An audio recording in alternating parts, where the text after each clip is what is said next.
A woman led a tiny child by her hand through the abandoned streets, while the cold, sharp wind cut into her scarred cheeks. The freezing forced her to wear heavy rags around her body, while the child wore just a thin dress which could have once been white. The woman wondered why the child wasn't shivering or showing any other signs of freezing. She found the child a little while back when she was rummaging through broken pots for any form of nourishment. The child was just standing in the doorway, smiling. She found it quite perplexing. In the end, she couldn't help herself but to take the child with her, even when she had nothing to offer.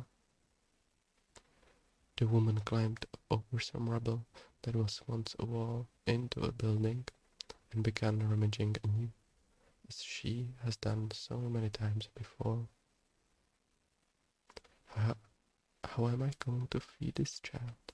The thought flew through her head, but she refused to dwell on it for a single moment. The child was imitating her and started lifting some wooden rubble. The woman smiled when she noticed what the child was doing. Maybe finding food is going to be easier now that there's two of them. Her smile quickly turned into an expression of surprise when the child lifted something from the pile of splinters.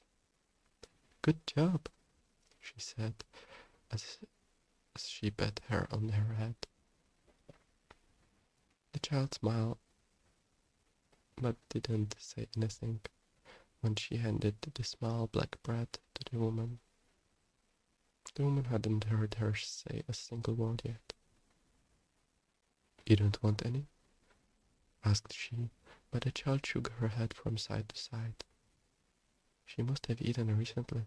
The woman smiled and split the bread in two. "The child will get hungry later." As they were just about to finish scavenging the building, the child snapped her head, listening for something. "What is it?" asked the woman, but then she heard it too. A strange clicking noise. "Run," said the woman with a voice which could cut stone, grabbed the child by her hand and began sprinting out of the door frame in the back. They ran and ran through narrow alleyways, the cold wind burning in the woman's throat, the legs fighting against giving up from the sudden exhalation. Only for a wall behind the corner to stop their digress. The woman grabbed the metal pipe she was carrying with her at all times and ordered the girl calmly, "Stay back, everything is going to be alright." And then they appeared, creeping slowly from behind the corner, knowing that their prey couldn't run any further. Their mandibles salivating, their spindly legs clanking at the stone below them. The woman screamed while jumping towards and cracked one of their carapace skulls open. The woman swung again and threw one of them to a wall. The woman lunged the pipe right between a pair of mandibles.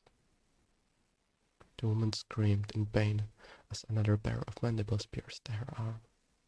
The woman yelled out when another one of them tackled her to the ground. The woman growled in pain as she was beating whatever was tearing her flesh. And the child stood there, in horror, silently crying, shivering in fear, looking at the woman getting eaten alive.